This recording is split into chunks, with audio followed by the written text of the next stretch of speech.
ಆತ್ಮೀಯ ಬಂಧುಗಳೇ, ಶ್ರೀರಾಮಚರಿತಮಾನಸ ಉತ್ತರಕಾಂಡ. ಇದರಿಂದ ಇವತ್ತು ಚೌಪಾಯಿಗಳು ಮತ್ತು ದೋಹೆಗಳನ್ನು ತಿಳ್ಕೊಳ್ಳೋಣ. ಕಲಿಜುಗ್ ಸಮಜುಗ್ ಆನ್ ನಹಿ ಜೌ ನರ ಕರೆ ಬಿಸ್ವಾಸ್ ಗಾಯಿ ರಾಮ ಗುನಗನೆ ಬಿಮಲ ಭರ್ವ ತರ ಬಿನಹಿ ಪ್ರಯಾಸ प्रगट चारी पद धर्म के कली महु एक प्रधान जेन केन विधि दीन है दान करई कल्याण नित जुग धर्म हो ही सब केरे हृदय राम माया के प्रेरे शुद्ध सत्व समता विज्ञाना कृत प्रभाव प्रसन्न मन जाना सत्व बहुत रज कछु रति कर्मा सब विधि सुख त्रेता कर धर्मा बहु रज स्वल्प सत्व कछु तामस द्वापर धर्म हर्ष भय मानस तामस बहुत रजोगुण थोरा कलि प्रभाव विरोध चहु वोरा बुध जुग धर्म जानी मन माही तजी अधर्म रति धर्म कराही काल धर्म नहीं व्यापहि ताही रघुपति चरण प्रीति अति जाही नट कृत बिकट कपट खगराया नट ಸೇವಕಹಿ ನ ವ್ಯಾಪಯಿ ಮಾಯಾ. ಇವು ಚೌಪಾಯಿಗಳು ಮತ್ತು ದೋಹೆಗಳು. ಈಗ ಇದರ ಅರ್ಥವನ್ನು ತಿಳ್ಕೊಳ್ಳೋದಕ್ಕೆ ಪ್ರಯತ್ನ ಮಾಡೋಣ. ತುಳಸಿದಾಸರು ಹೇಳ್ತಾರೆ, ಕಾಕಭೂಷುಂಡಿಯವರು ಗರುಡನಿಗೆ ಕಲಿಯುಗದ ಲಕ್ಷಣಗಳನ್ನು ಹೇಳ್ತಾ ಇದ್ದಾರೆ. ಈ ಕಲಿಯುಗದಲ್ಲಿ ಕೆಟ್ಟದೇ ಇಲ್ಲ, ಒಳ್ಳೆಯದು ಕೂಡ ಒಂದಿದೆ. ಏನು ಅಂತಂದರೆ, ಎಷ್ಟೋ ಜಪತಪಗಳು ಧ್ಯಾನಗಳು ಇದೆಲ್ಲ ಮಾಡಿ ಬೇರೆ ಯುಗಗಳಲ್ಲಿ ಈ ಸಂಸಾರ ಸಾಗರವನ್ನು ದಾಟಬೇಕಲ್ವಾ. ಆದರೆ ಕಲಿಯುಗದಲ್ಲಿ ಕೇವಲ ಹರಿಗುಣಗಾನವನ್ನು ಮಾಡಿ ಭಗವಂತನ ನಾಮ ಸಂಕೀರ್ತನೆ ಅಥವಾ ಭಗವಂತನ ಬಗ್ಗೆ ಕೇಳೋದು, ಇದನ್ನು ಮಾಡಿನೇ ನಾವು ಮುಕ್ತಿಯನ್ನು ಪಡಿಬಹುದು ಅಂತ ಹೇಳ್ತಾ ಇದ್ದಾರೆ.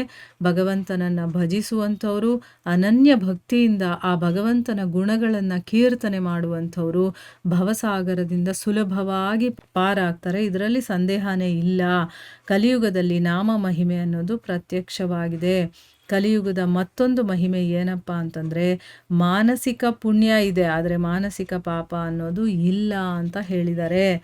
ಇನ್ನು ಮನುಷ್ಯರು ವಿಶ್ವಾಸವನ್ನು ಇಟ್ಟರೆ ಸಾಕು, ಕಲಿಯುಗಕ್ಕೆ ಸಮಾನವಾದಂತಹ ಯುಗ ಇಲ್ಲವೇ ಇಲ್ಲ. ಯಾಕೆ ಅಂತಂದರೆ, ಈ ಯುಗದಲ್ಲಿ ಶ್ರೀರಾಮನ ನಿರ್ಮಲ ಗುಣಗಳನ್ನು ಹಾಡಿ ಕೀರ್ತನೆ ಮಾಡುವಂಥ ಮನುಷ್ಯ ಯಾವ ಪರಿಶ್ರಮನೂ ಇಲ್ಲದೆ ಸಂಸಾರ ಸಾಗರವನ್ನು ದಾಟಿಬಿಡ್ತಾನೆ. ಧರ್ಮಕ್ಕೆ ಸತ್ಯ, ದಯೆ, ತಪ, ದಾನ ಅನ್ನುವಂಥ 4 ಚರಣಗಳು ಪ್ರಸಿದ್ಧವಾಗಿದೆ. ಧರ್ಮಕ್ಕೆ 4 ಕಾಲಗಳಿದೆ, ಅಂದರೆ 4 ಚರಣಗಳಿದೆ. ಅದು ಏನು ಅಂತಂದರೆ ಸತ್ಯ, ದಯೆ, ತಪ ಮತ್ತು ದಾನ. ಕಲಿಯುಗದಲ್ಲಿ ದಾನದ ಆಚರಣೆ ಮುಖ್ಯವಾಗಿರುತ್ತೆ. ದಾನವನ್ನು ಹೇಗೆ ಬೇಕಾದರೂ ಮಾಡಿದ್ರೂ ಅದು ಶುಭ ಫಲವನ್ನೇ ಕೊಡುತ್ತೆ. ದಾನಮೇಕಂ ಕಲೌ ಯುಗೆ ಅಂತ ಹೇಳ್ತಾರೆ. ಶ್ರೀರಾಮಚಂದ್ರನ ಮಾಯಾ ಪ್ರೇರಿತರಾಗಿ ಎಲ್ಲರ ಹೃದಯದಲ್ಲೂ ಕೂಡ ಎಲ್ಲ ಯುಗಗಳ ಧರ್ಮಗಳು ನಿತ್ಯವೂ ಕೂಡ ಪ್ರಕಾಶಿಸ್ತಾ ಇರುತ್ತೆ. ಅಂದರೆ ಈಗ ನಾವು ಈ ಒಂದು ಜನ್ಮದಲ್ಲಿ ಇದ್ದೀವಿ ಅಂತಂದರೆ ಇದರಲ್ಲಿ ಕೂಡ ನಮಗೆ 4 ಯುಗದ ಧರ್ಮಗಳು ಕೂಡ ನಮ್ಮಲ್ಲಿ ಇರುತ್ತೆ, ನಮ್ಮ ಹೃದಯದಲ್ಲಿ ಇರುತ್ತೆ. ಶುದ್ಧ ಸತ್ವಗುಣ, ಸಮತೆ, ವಿಜ್ಞಾನ, ಮನಪ್ರಸನ್ನತೆ. ಅಂದರೆ ನಾವು ಯಾವಾಗಲೂ ಶುದ್ಧ ಸತ್ವಗುಣದಲ್ಲಿರೋದು, ಸಮತ್ವವನ್ನು ಇಟ್ಕೊಂಡಿರೋದು, ವಿಜ್ಞಾನ ಅಂದರೆ ವಿಶೇಷವಾದಂಥ ಜ್ಞಾನ ನಮ್ಮಲ್ಲಿ ಇರುವಂಥದ್ದು, ನಮ್ಮ ಮನಸ್ಸು ಪ್ರಸನ್ನವಾಗಿರುವಂಥದ್ದು. ಇದು ಕೃತಯುಗದ ಪ್ರಭಾವ ಅಂತ ನಾವು ತಿಳ್ಕೋಬೇಕು.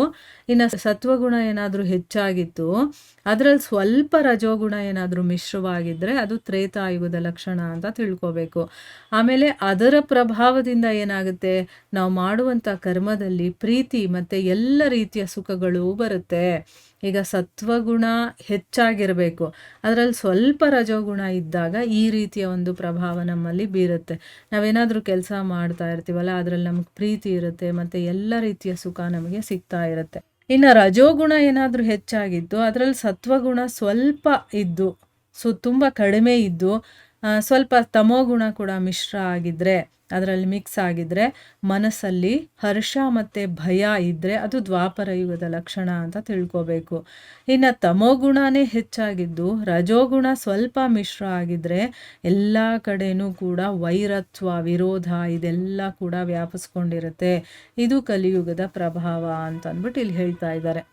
ಪಂಡಿತರಾದವರೆಲ್ಲ ಏನು ಮಾಡ್ತಾರೆ, ಇದನ್ನೆಲ್ಲ ಚೆನ್ನಾಗಿ ತಿಳ್ಕೊಂಡು, ಅಂದರೆ ಯುಗ ಧರ್ಮವನ್ನು ಚೆನ್ನಾಗಿ ಅರ್ಥ ಮಾಡಿಕೊಂಡು ಅಧರ್ಮವನ್ನು ಬಿಟ್ಟು ಧರ್ಮಾನುರಾಗಿಗಳಾಗಿರ್ತಾರೆ. ಯಾಕೆ? ಅವರಿಗೆ ವಿಷಯ ಗೊತ್ತಿರುತ್ತೆ, ಯಾವಾಗ ಏನೇನು ಹೆಂಗಿರುತ್ತೆ, ಯಾವ ಯುಗ ಧರ್ಮ ಹೇಗಿರುತ್ತೆ ಅಂತಂದ್ಬಿಟ್ಟು. ಈಗ ನಮ್ಮಲ್ಲಿ ಯಾವಾಗಲೂ ವೈರತ್ವ ಅನ್ನೋದು ಹೆಚ್ಚಾಗಿದ್ರೆ, ಇದು ಕಲಿಯುಗದ ಪ್ರಭಾವ ನನ್ನ ಮೇಲೆ ಬೀರ್ತಾ ಇದೆ ಅಂತ ನಾವು ಅಂದ್ಕೋಬೇಕು. ಆಮೇಲೆ ಅದನ್ನು ಸರಿ ಮಾಡ್ಕೊಳ್ಳೋದಕ್ಕೆ ನಾವು ಸ್ವಲ್ಪ ಪ್ರಯತ್ನ ಮಾಡಬೇಕು. ಇನ್ನು ತುಂಬ ಸಂತೋಷ ಆಗುತ್ತೆ ಮತ್ತು ಭಯ ಕೂಡ ಆಗುತ್ತೆ ಅಂತಂದಾಗ ಅದು ದ್ವಾಪರ ಯುಗದ ಲಕ್ಷಣ ಅಂತ ತಿಳ್ಕೋಬೇಕು. ಈ ರೀತಿ ಆಯಾ ಒಂದು ಯುಗದ ಲಕ್ಷಣಗಳು ಹೇಗಿರುತ್ತೆ, ಅದು ನಮ್ಮ ಜೀವನದಲ್ಲಿ ಹೇಗೆ ಬರುತ್ತೆ ಅನ್ನೋದನ್ನು ಇಲ್ಲಿ ಹೇಳಿದ್ದಾರೆ. ಅದನ್ನೆಲ್ಲ ಪಂಡಿತರಾದವರು, ಯಾಕಂದರೆ ಅವರು ವಿಷಯಗಳನ್ನು ತಿಳ್ಕೊಂಡಿರ್ತಾರಲ್ವ, ಅವರು ಯುಗ ಧರ್ಮವನ್ನು ಅರ್ಥ ಮಾಡಿಕೊಂಡು ಅಧರ್ಮವನ್ನು ಬಿಟ್ಟು ಧರ್ಮಾನುರಾಗಿಗಳಾಗ್ತಾರೆ.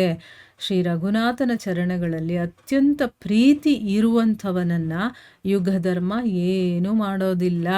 ಈಗ ನಾನು ಯಾವ ಯುಗದಲ್ಲೇ ಇರಲಿ, ನನಗೆ ಭಗವಂತನಲ್ಲಿ ಪ್ರೀತಿ ಇತ್ತು ಅಂತಂದರೆ ಆ ಯುಗದ ಧರ್ಮ ನನಗೇನು ಮಾಡೋದಿಲ್ಲ. ಈಗ ಕಲಿಯುಗದಲ್ಲಿ ಬರೀ ಪಾಪ, ಮೋಸ, ವಂಚನೆ ಇಂಥದ್ದೇ ಅಲ್ವಾ ಎಲ್ಲರೂ ಮಾಡೋದು. ಆದರೆ ನನಗೆ ಭಗವಂತನಲ್ಲಿ ಪ್ರೀತಿ ಭಕ್ತಿ ಇದ್ದರೆ ಆ ಯುಗದ ಧರ್ಮ ನನಗೇನು ಮಾಡೋದಿಲ್ಲ. ಈಗ ಒಳ್ಳೆಯವರಾಗಿರ್ತಾರೆ, ಆದರೆ ಆ ಕಲಿ ಪ್ರಭಾವ ಬಿದ್ದಿದ ತಕ್ಷಣವೇ ಅವ್ರು ಚೇಂಜ್ ಆಗಿಬಿಡ್ತಾರೆ. ಆ ರೀತಿ ಭಕ್ತನಿಗಾಗೋದಿಲ್ಲ ಅಂತ ಅರ್ಥ ಇಲ್ಲಿ ಹೇಳ್ತಾ ಇರೋದು. ಇಲ್ಲಿ ಮುಂದುವರೆದು ಕಾಕಭೂಷುಂಡಿಯವರು ಹೇಳ್ತಾರೆ, ಓ ಖಗರಾಜ, ಐಂದ್ರಜಾಲಿಕ ಮಾಡಿದ ಇಂದ್ರಜಾಲ ನೋಡುವಂಥವ್ರಿಗೆ, ಅಂದರೆ ಈಗ ಮ್ಯಾಜಿಕ್ ಮಾಡೋದು ಅಂತ ಹೇಳ್ತಾರಲ್ಲ, ಅದನ್ನು ನೋಡುವಂಥವ್ರಿಗೆ ವಿಚಿತ್ರವಾಗಿರುತ್ತೆ, ವಿಕಟವಾಗಿ ಕಾಣಿಸುತ್ತೆ. ಆದರೆ ಅವನ ಸೇವಕನಿಗೆ ಅವನ ಮಾಯೆ ಮುಸುಕೋದಿಲ್ಲ. ಇಲ್ಲಿ ಭಗವಂತ ಇದನ್ನೆಲ್ಲ ಮಾಡ್ತಾ ಇರೋದು ಒಂದು ಇಂದ್ರಜಾಲ, ಮಾಯೆಯ ರೀತಿ ಮಾಡ್ತಾ ಇದ್ದಾನೆ. ಅದನ್ನು ನೋಡುವಂಥವ್ರಿಗೆ ಏನನ್ಸುತ್ತೆ, ಏನು ವಿಚಿತ್ರನಪ್ಪ ಇದು ಅಂತ ಅನಿಸುತ್ತೆ, ಒಂದು ಸರಿ ತಮಾಷೆ ಕೂಡ ಅನಿಸುತ್ತೆ.